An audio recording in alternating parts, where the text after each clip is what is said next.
لله الذي نزل على عبده الكتاب ولم يجعل له عوجا قيما لينذر بأسا شديدا من لدنه ويبشر المؤمنين الذين يعملون الصالحات أن لهم أجرا حسنا. أشهد أن لا إله إلا الله وحده لا شريك له خلق الموت والحياة ليبلوكم أيكم أحسن عملا، وأشهد أن محمدا عبد الله ورسوله وصفيه من خلقه وخليله. اللهم صل على محمد وعلى آل محمد كما صليت على إبراهيم وعلى آل إبراهيم. بارك على محمد وعلى آل محمد كما باركت على إبراهيم وعلى آل إبراهيم في العالمين إنك حميد مجيد. يا أيها الذين آمنوا اتقوا الله حق تقاته ولا تموتن إلا وأنتم مسلمون. ثم أما بعد. With the beginning of the new year 2022, we keep carrying on the challenge that we face in this society here, or in the West, or outside the Muslim world in general, which is how to preserve the Muslim identity in a reasonable manner, where we can integrate in the society, make positive impact on the American identity, but without being completely isolated, living by ourselves away from the society at large,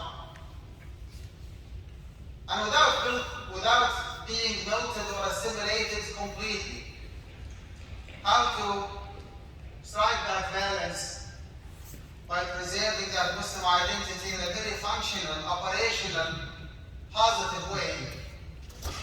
This is the challenge, if not even the biggest challenge that we face in this society. And of course, without having authentic and relevant Islamic knowledge, that identity will be compromised. I will share with you a few examples with the intention of making my case clear, not with the intention of mocking someone or ridiculing or criticizing a community. Ma'adallah, this is not the intention.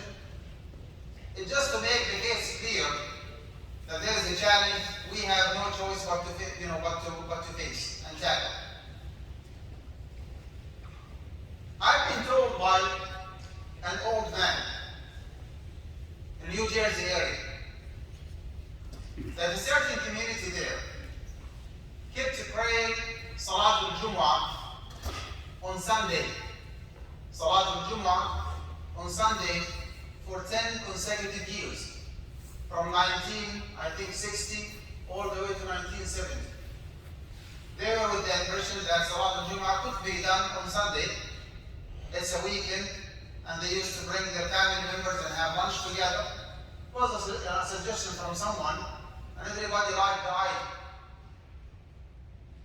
Another one told me personally that I did not pay my tax, I did not pay zakat al-mal for the last 20 plus years in the United States, because I was told a while ago that paying tax to the IRS would suffice. You pay tax to the government, you don't have to pay zakat al-mal. And a third brother came to my office a while ago asking me to conduct an Islamic marriage contract between him and his wife.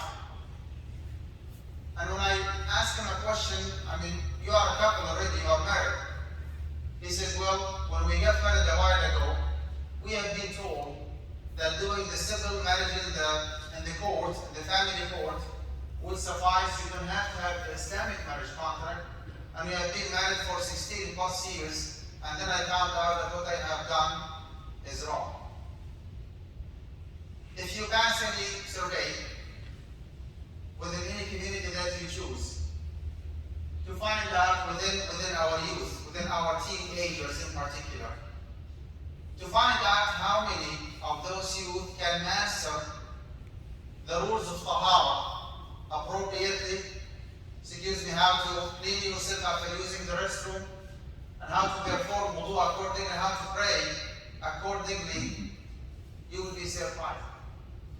You pass another survey to find out how many of those teenagers can recite Surah Al-Fatiha accordingly with no mistakes. Surah Al-Fatiha, which is one of the arkan, one of the pillars for the correctness of the salah that we perform at least 5 times daily.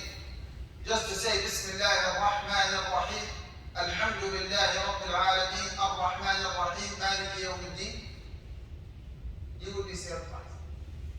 Examples go on and on.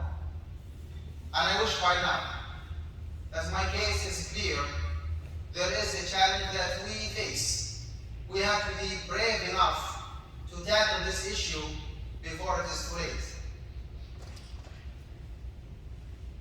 How did the Prophet ﷺ describe that situation when the Islamic knowledge is taken away, terminated because of whatever reason, and the whole community does not have enough people of knowledge who can assume their responsibility as the religious leaders, who can guide the community through the right path? In a very authentic hadith, he said, sallallahu alayhi wa sallam, describing and warning us at the same time. And I want to emphasize that. Describing the situation and warning us at the same time against reaching to that position, to that situation. He said, sallallahu alayhi wa sallam, إن الله لا يقبض العلم انتزاعا ينتزعه من الناس. إن الله لا يقبض العلم انتزاعا ينتزعه من الناس. Allah does not take away knowledge, of course Islamic knowledge, by taking it away from people or by snatching it from people. ينتزعه من الناس. He does not snatch that knowledge from people. ولكن يقبض العلم بقبض العلماء. But he subhanahu wa ta'ala takes away the Islamic knowledge by taking away the soul or the souls of those who have knowledge by the death of the scholars, if you wish. إن الله لا يقبض العلم انتزاعا ينتزعه من الناس ولكن يقبض العلم بقبض العلماء. Scholars, like other humans, they live for a certain period of time and they move on to the next stage of their life, like what happened with the Prophet ﷺ, the best of the best. Question: why the Prophet ﷺ connected the termination or the elimination of Islamic knowledge by the death of the scholars? Do not we have enough resources nowadays? Online resources. You go to Google, you go to YouTube, to Facebook sometimes, you search whatever you want. Even if you do have a certain question and you do have a certain answer in mind that you want to find, you just keep searching and you will find it. Just keep searching and you will find it. Do not we have enough print copies from different books of tafsir and hadith and fiqh and usul? And the answer is yes, we have a lot. Why the Prophet ﷺ was so determined that the Islamic knowledge is terminated by the death of the scholars, not by the termination of the online resources? Because of a very simple reason, that the authentic and relevant Islamic knowledge is to be taken from the mouth of the scholars, not otherwise. As simple as that. How did Jibreel ﷺ receive the Quran? Received it from the source of the Quran, from Rabbul Izzati wal Jalal subhanahu wa ta'ala. How did Muhammad ﷺ receive the Quran? It was a direct communication, connection between him and Jibreel ﷺ. How did the Sahaba radiallahu anhum receive that knowledge? The Quran and the practice of the Prophet ﷺ, Sunnah al-Nabi ﷺ. It was a direct communication, one-on-one communication, face-to-face communication with the source of knowledge at that time, sallallahu alayhi wa sallam. They had heard the Quran hundreds, not even thousands of times from the mouth of the Prophet alayhi salatu wasalam. They surrounded him, they stayed with him, they lived with him, they ate with him, they prayed behind him, they committed jihad with him والسلام, until they learn every single thing that they want to learn or they need to learn directly from their communication with the Prophet والسلام. And that's called التلقي. التلقي is one-on-one or face-to-face dictation. This is actually an Islamic tradition. With the grace of Allah subhanahu wa ta'ala, until today, there are hundreds of thousands of people, and I mean what I say, hundreds of thousands of people who know the whole Quran by heart, بالسند المتصل بالنبي صلى الله عليه وسلم, with their chain of narrators that trace them back all the way to the Prophet عليه الصلاة والسلام, from one generation to another, from one generation to another, all the way to the source of the Quran for us humans, Muhammad صلى الله عليه وسلم. And the number of the asanid, chain of narrators, that trace those people back to Imam al-Shafi'i and Imam Abu Hanifa al-Nu'man and Malik ibn Anas are unlimited. That is the right way of seeking knowledge. And that's why the Prophet ﷺ said, وَلَكِنْ يَطْلُبُ الْعِلْمَ بِقَبْضِ الْعُلَمَاءِ. Even if I have a question and I go and search for it, if I'm not well equipped with Islamic knowledge, I might get misguided. I do not know what kind of resource I'm referring to, what kind of website I'm visiting. Is this website belong to Ahl Sunnah wal Jama'ah, to the Shia, to the Murji'ah, to the Mu'tazila, to the Qadianiyah, to the Baha'iyyah, to the Nusayriyah? Maybe that so-called scholar is a non-Muslim. I do not know. And that's why the Prophet ﷺ made it clear, وَلَكِنْ يَقْبُضُ الْعِلْمَ بِقَبْضِ الْعُلَمَاءِ. Move on with the hadith. قال حتى إذا لم يبق عالما, until he leaves no scholars. And that might happen some way, somehow, somewhere. Might happen that the whole community at large does not have even one single individual, male or female, brother or sister, who is knowledgeable enough to take that responsibility of guiding people and answering their question and making sure that their practice of their deen is authentic and relevant and sound enough. And from this part of the hadith you can tell, you can clearly understand that as long as people of knowledge are taking their responsibility, going extra miles, sacrificing for the cause of Allah subhanahu wa ta'ala, paying from their own pocket to reach out to the community, to educate the community, no one would dare acting as a scholar if he or she does not have enough knowledge. With the grace of Allah subhanahu wa ta'ala, the community at large is intellectual enough, is smart enough. We are not naive, we are not silly. From the very first minute someone stands and talks, we can tell how much knowledge he or she has. That's the meaning of حتى إذا لم يبق عالم, when there is no scholars. Or there are some scholars, but they are not taking the responsibility, they are just staying home, enjoying their family members. حتى إذا لم يبق عالما, what will happen يا رسول الله? قال اتخذ الناس رؤوسا جهالا. People will start assigning ignorant individuals. This is not insulting, this is the exact statement of the hadith of the Prophet ﷺ. اتخذ الناس رؤوسا جهالا. People will be assigning or appointing ignorant individuals. Some people might have that personality, that charisma. They might act as people of knowledge. And unfortunately, some other people might be easily tricked and follow those people thinking that those are the source of knowledge. اتخذ الناس رؤوسا جهالا فسئلوا فأفتوا بغير علم. Approaching people of knowledge and asking them is a wonderful sign. It means that we care about our deen. فاسألوا أهل الذكر إن كنتم لا تعلمون. But the challenge here, who is the right person to ask? The challenge here is, who is the right person to ask the question? اتخذ الناس رؤوسا جهالا. The Muslim community at large cannot function without having religious authority. We have to have some people to ask. What will happen?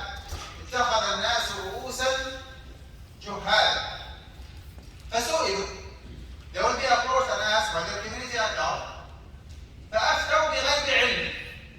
They will be answering with no knowledge, with ignorance. أفتوا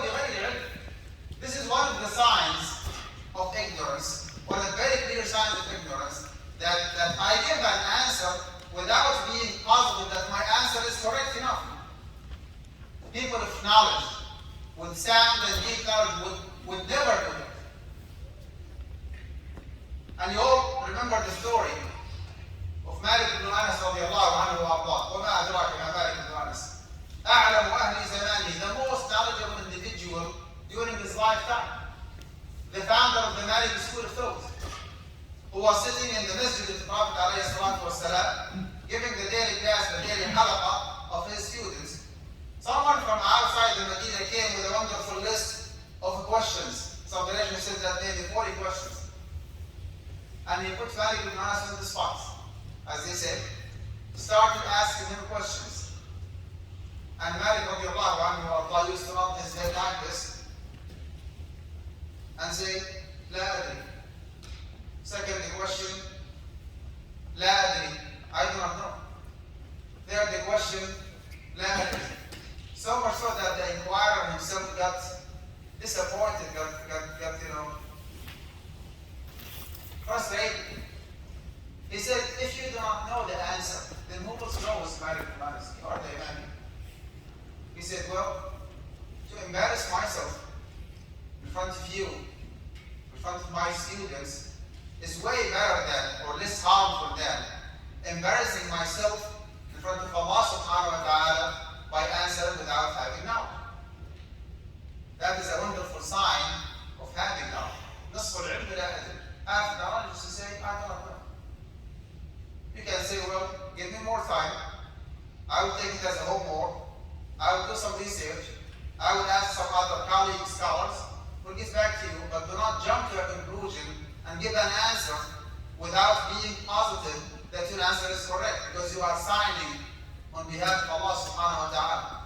إعلام الموقعين عن رب العالمين. When you give a fatwa, you speak on behalf of Allah subhanahu wa ta'ala and His Prophet alayhi salatu wasalam. Are you willing to take that responsibility? Are you willing to take that responsibility? This is one of the ways where the shaitan would destroy your connection with Rabbul Izzati wal Jalal. إنما يأمركم بالسوء والفحشاء وأن تقولوا على الله ما لا تعلمون.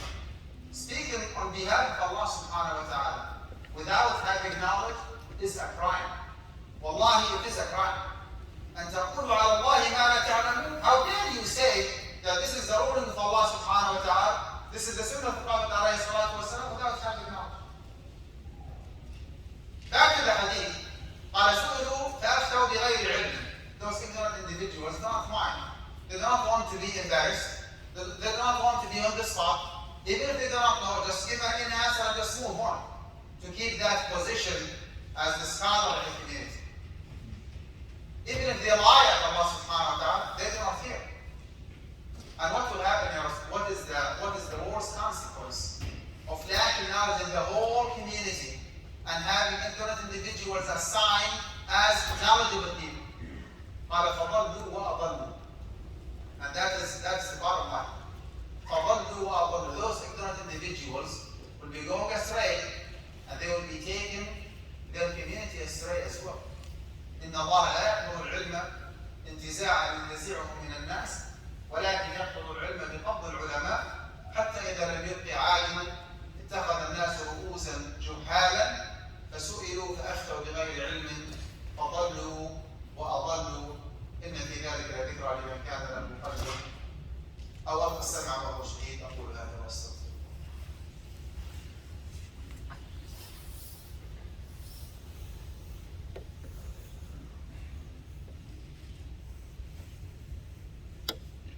الحمد لله جماعة. أشهد أن لا إله إلا الله وحده لا شريك له إقرارا بربوبيته وإرغاما لمن جحد به وكفر. وأشهد أن محمدا عبد الله ورسوله بشر وأنذر. اللهم صل على محمد من كسرت عينه بنظر أو سمع كلهم بخبر. عباد الله اتقوا الله فيما أمر وانتهوا عما نهاكم عنه وزجر وأخرجوا حب الدنيا من قلوبكم فإنه إذا استولى أسر. Respected brothers and sisters, I'm here today to represent Guidance College, one of the Islamic universities that is striving to disseminate authentic and relevant knowledge in the United States on behalf of the Muslim community at large. the message that we have received from the first khutbah is that spreading and making Islamic knowledge available should be one of the top priorities of Muslims in the US. I think the message is very clear.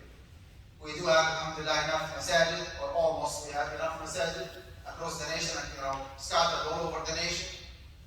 Up to a certain limit, we do have maybe some Islamic schools that respond to the need of the Muslim community.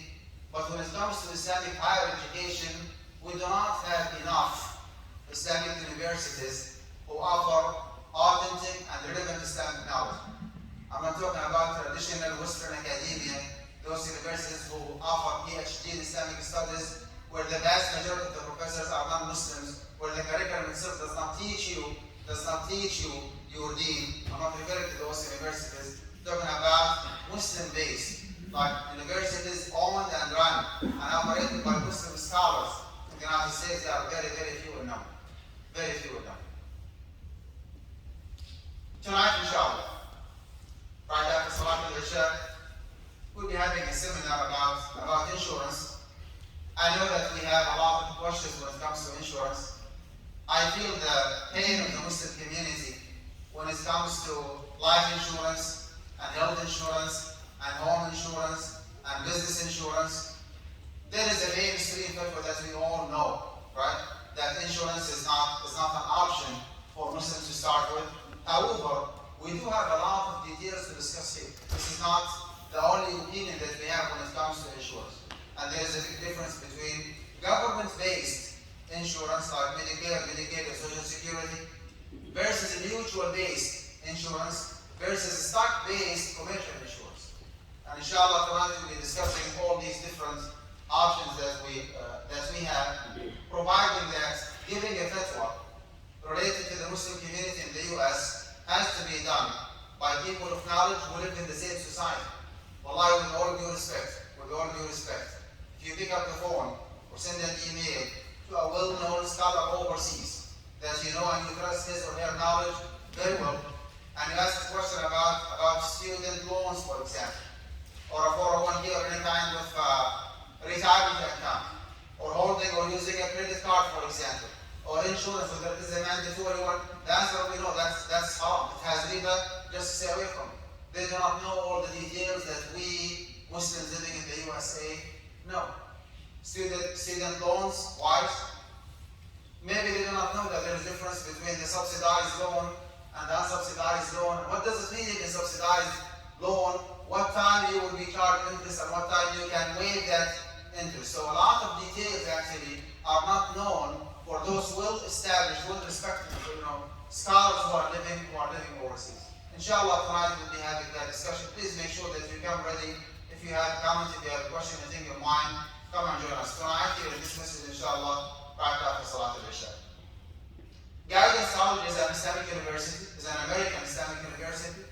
We have been operating for the last 10 years, alhamdulillah, Rabbil Alameen, and we are getting, growing, I would say, tremendously since 2012 until 2022. We finished 10 years of operation.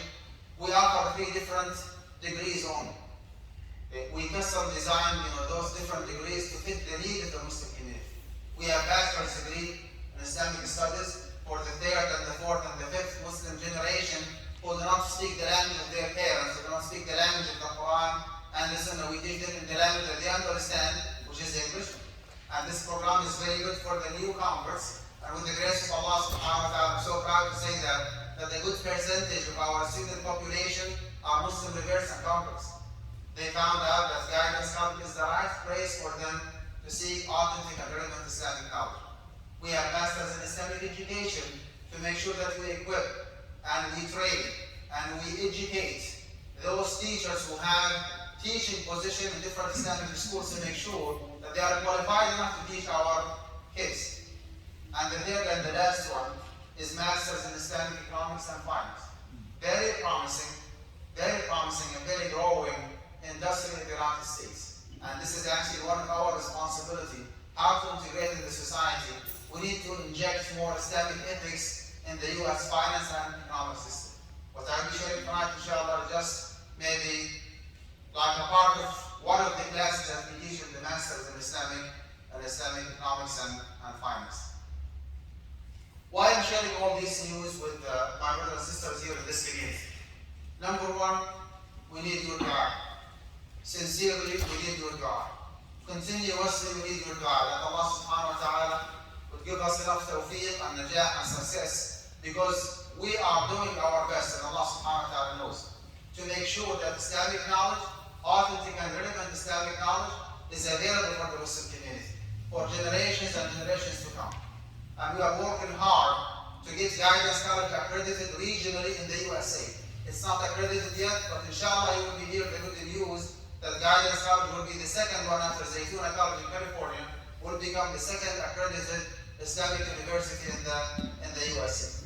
We teach purely online because that's the most convenient way for our students. It's a live stream, audio, video, Zoom meeting that we conduct. It's not just online correspondence, no. It's an actual, real, two-way communication between the professors and the students. And as I said, a good percentage of our students are converts. They found out that guidance college is the right place for them.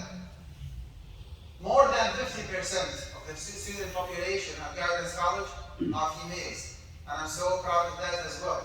Because sisters, sometimes they feel marginalized or ignored when it comes to Islam. We have to make sure that we equip, that we qualify, that we give the floor and give the opportunity for our sisters to get their Islamic education.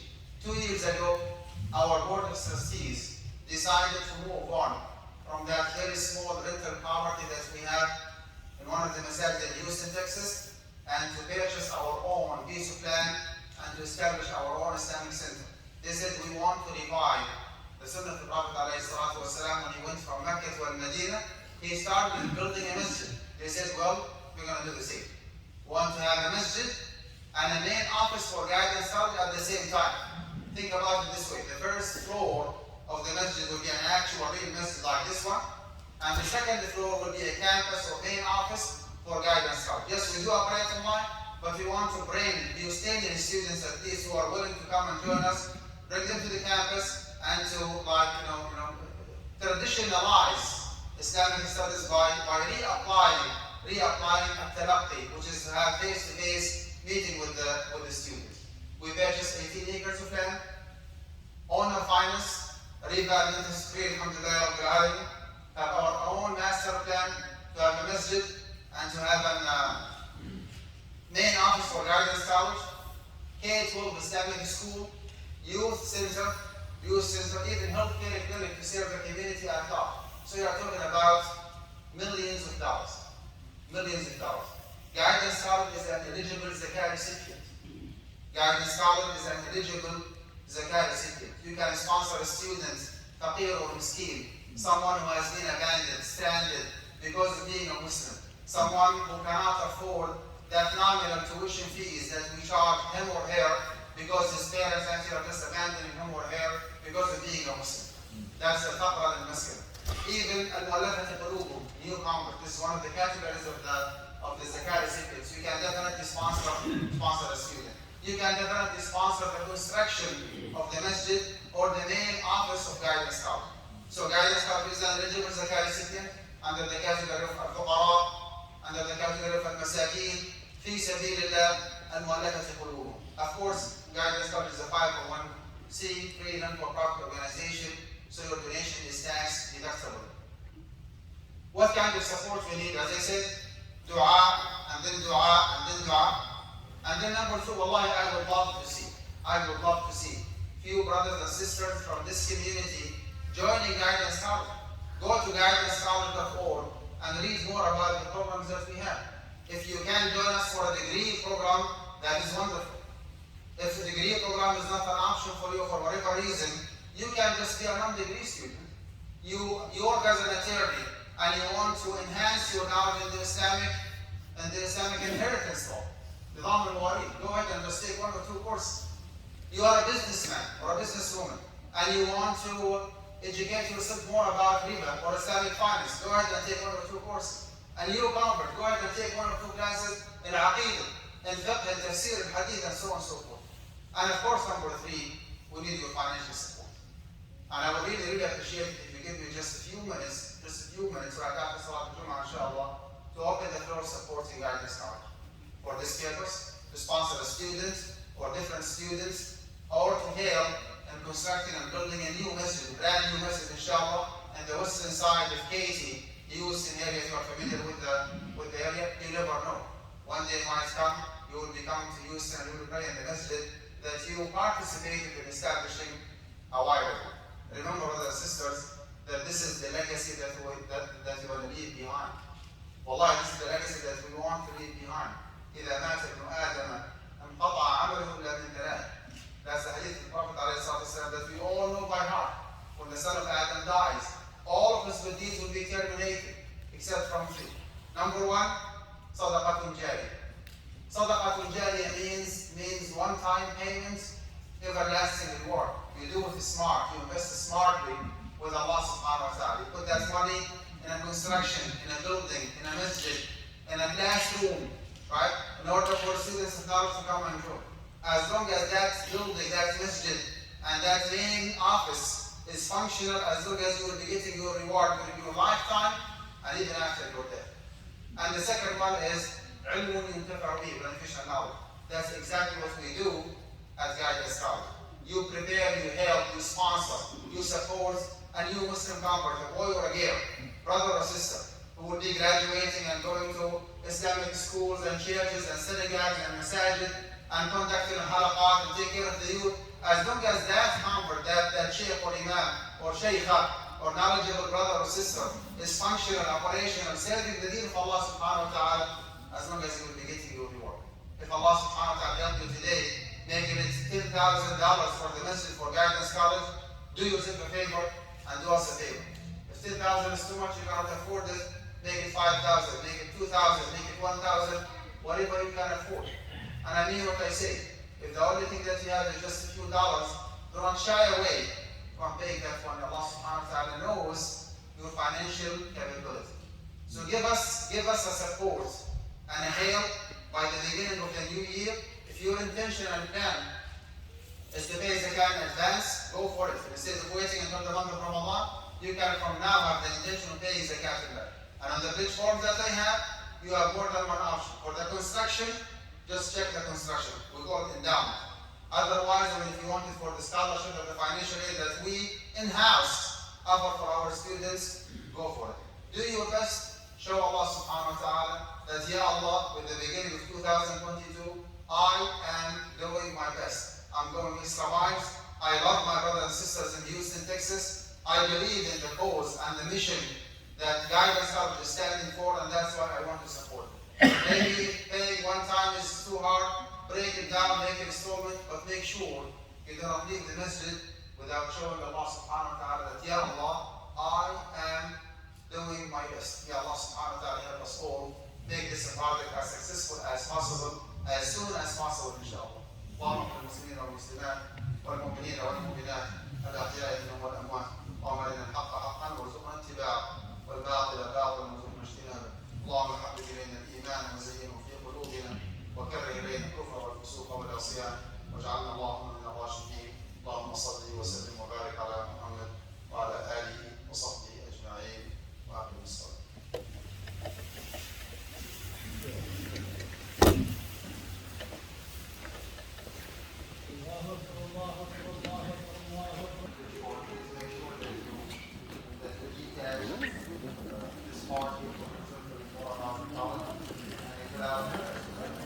السلام عليكم.